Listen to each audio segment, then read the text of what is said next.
Hi everyone, today I'm at Mount Macedon at Day's Picnic Ground and Sanatorium Lake.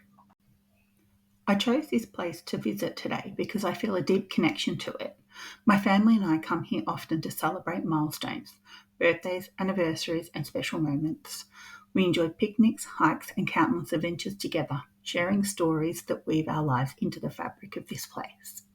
My memories are intertwined with it. As Dr. Gillian Judson explains, human beings are placemakers. We assign meaning to the spaces in our lives, and these places are defined by the relationships we form with them. The emotional bonds we have with these spaces help us understand our place in the world and provide us with a sense of belonging.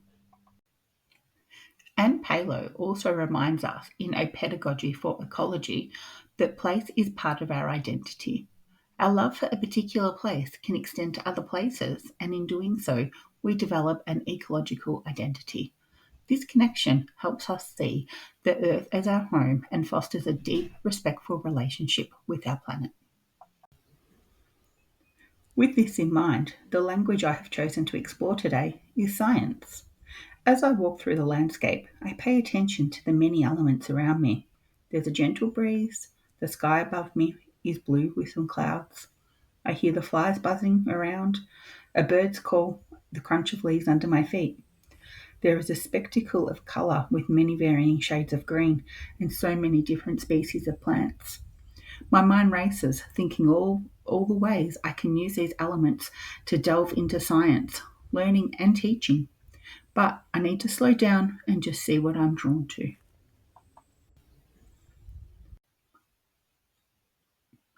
In Dr. Gillian Judson's article, Engaging with Place Playground Practices for Imaginative Educators, she suggests an activity of line walks.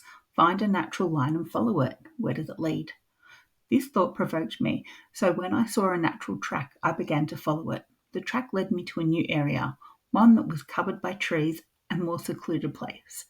Does an animal walk this way to protect itself from predators? Is it in search of food? What food would it find here? What animal has made this track? How long did it take for this track to be worn? Is it a shared path? Do other animals use it too? The discovery of some feces confirmed my thoughts that an animal used this track, but it led to further questions. What animal left this deposit?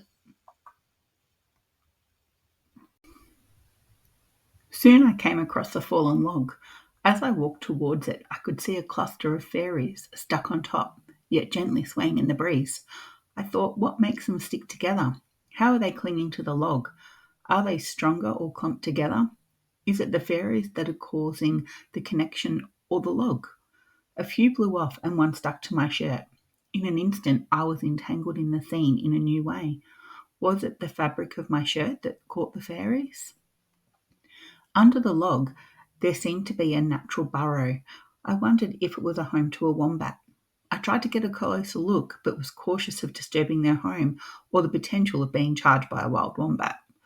Once I zoomed in with my camera, it revealed a large tunnel with a worn earth sides, and it looked almost perfectly round. I had become very curious as to how they can construct their burrow like that. How does it remain stable and not collapse? How long is the burrow? Do wombats stay in the same burrow or do they travel to new places? Through my wanderings, I was exploring concepts of biological science, thinking about plants and the many species, animals and their habitats, their need for food, shelter, and protection from prey.